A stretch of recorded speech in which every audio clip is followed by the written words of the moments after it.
Namaste, viewers. Vibhuti Jha here, Jaipur Dialogue USA. Welcome to the show. And today I wanted to talk to you about Mr. Modi comes to White House again. Prime Minister Modi must be one of those rare prime ministers to have visited United States on so many occasions, including in the last year for the United Nations General Assembly. He came for only one purpose: to pay his respect for Quad meeting to meet President Biden, who was retiring at that time. This one is again a very significant invite from the US president to come here to talk about things. Now, two things are very important. Mr. Modi and Mr. President get along very well. So much so that the Democratic Party was always upset that in 2020, Mr. Modi talked about Ab Ki Baar Trump Sarkar. Democratic Party was very annoyed at his open support or endorsement of Mr. Trump. And they, as you would know, made life difficult for India and Mr. Modi during Mr. Biden's tenure. Although Mr. Biden was personally not, hateful of India, but there were party compulsions and deep state compulsions that they wanted to teach Modi a lesson. This I know myself, that many Democrats had talked about this fact that we will have to teach him a lesson. The regime change was tried very hard in 2024 elections, which you know, and we don't need to go over that. Mr. Modi survived. Mr. Trump is back in power. And as I have always maintained, that Mr. Trump and Mr. Modi must not allow this particular meeting to go bust. And I suspect and I hope that they will allow this country, the two countries' relationship, to really go into a big boom. And seriously enough, remember one thing: the US-India relationship has always been talked about in much flowery words of natural allies, strategic partners, biggest democracy, the oldest democracy and the strongest democracy and all that. I call it the world's two most prominent democracies. One is number one, America, and India, with its Sanatan principles, has always endeared itself to and practiced the universal way of life, the Sanatan Dharma, the universal way of life. India has always practiced that. Democracy is a political system that came about after the failure of fascism, Marxism, dictatorships, monarchy. All those systems met with their Waterloo, if I may say so, and democracy emerged, the voice of the people. Now, it is very important to understand here. In a democracy, both these countries, in my opinion, are the two most prominent democracies of the world. And it is incumbent upon them to ensure that this form of governance continues. Otherwise, what we are seeing is the unholy alliance of Marxists, socialists, liberals, leftists, Islamists. They are all taking advantage of the freedoms that are offered in democracy.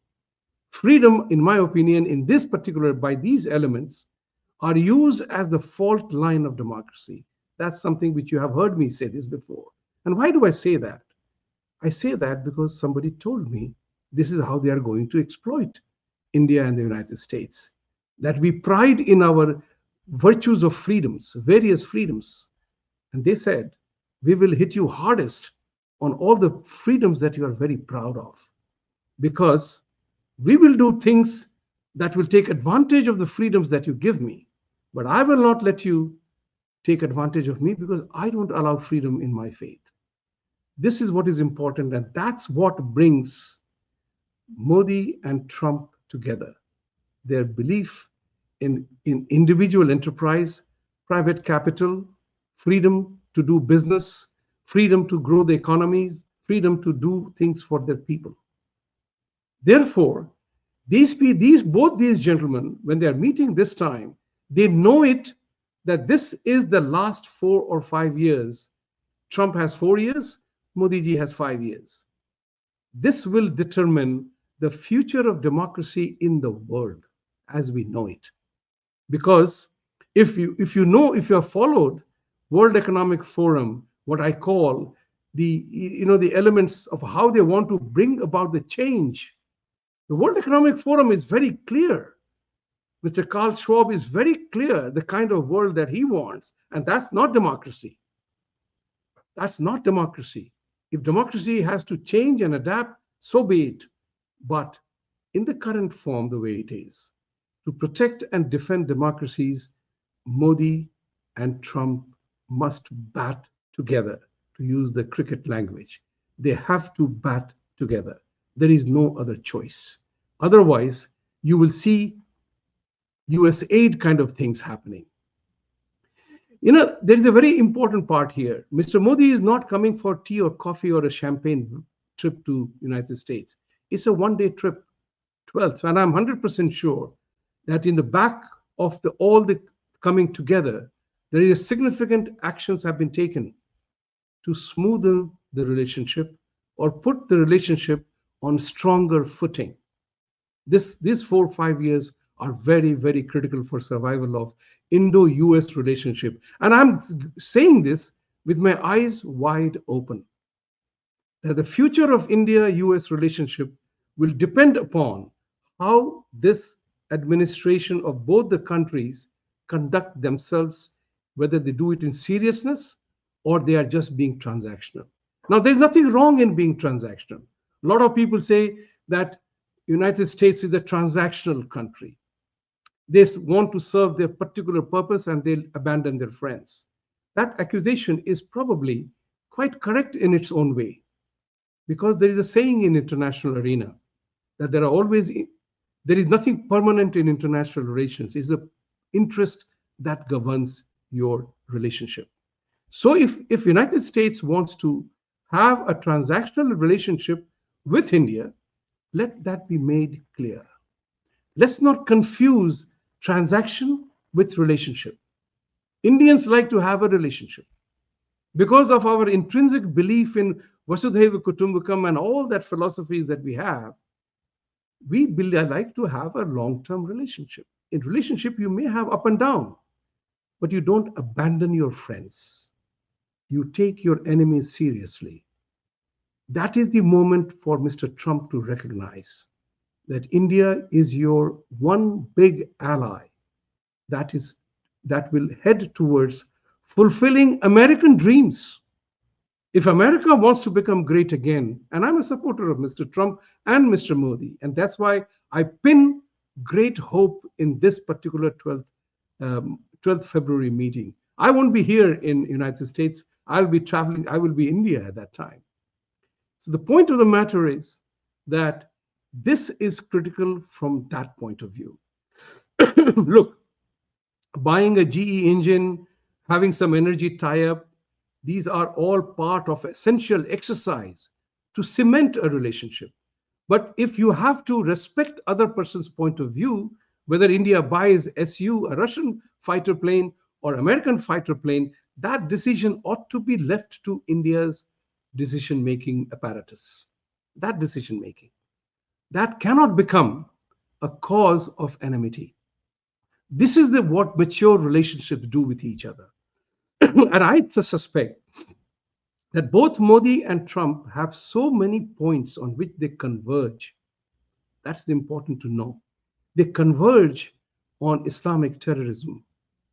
They converge on improving the lives of their people.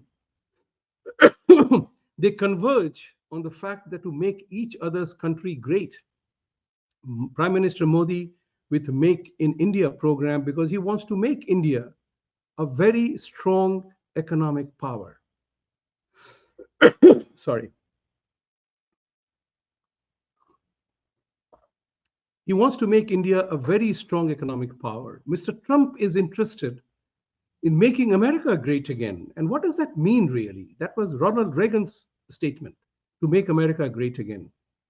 What has happened is that both the countries are on a path like a railway train track, both heading in the same direction, but they are 6 feet apart. That's the only difference. We are all together in this journey. And that's what Mr. Trump has to configure, because he's a strong guy. He is an aggressive guy. He knows what he wants, and everybody knows what he wants. He is not hiding it, right? He is using his cards. He's playing his cards with the cards wide open. Hame ye chahiye. This is what I want. It is important for us Indians, Indians as a whole. I'm an American now. When I say us, I cannot give up my Indianness. See my dress? I cannot give up my Indianness, but I'm a proud American because I know what made America great. And that was because America knew what they wanted to do. When you determine this is what I want to do, then you take all the steps to ensure that you get there. This is a very important lesson in management. When we consult with companies, we always ask, what do you want? That's what is the moment for India now, to lay it clear to Mr. Trump and America. This is what we want. You cannot tell me to abandon my friends while you befriend my enemies. This is the line that you have to draw. If you do not draw the line, then it becomes a confused relationship. And this is what is important. What another thing which Prime Minister Modi must do is to convey to America that India is interested in a long-term relationship while doing transactions.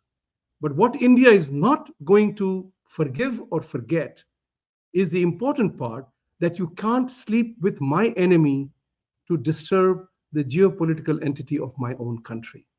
That's what is important. And I suppose the melting pot and the diverse countries both are, they have similar challenges on the social front as well. So there is so much to share and so much to do together. And that's what is important, to tell very categorically. I'm of the opinion that individual transactions and deals apart. Let's look at it from a more strategic aspect. The strategic aspect is that we can do nothing. We must not do anything that weakens our essential structure. That's what is important. You cannot befriend my enemies to dismantle my regime. These are some of the fundamental truths that need to be told and need to be established. Everybody knows that if Prime Minister Modi was not in power, if Rahul Gandhi's India alliance was in power, and if Kamala Harris was in power, the whole relationship would be different. Both the countries would have gone completely woke. What would have led to the societies as a whole is left to your imagination. I don't need to elaborate on that. What is important for us to recognize this fact, that we are not that flippant. Both countries are very strong. The strength of both the countries lies in the fact that we are societies that cares for other people.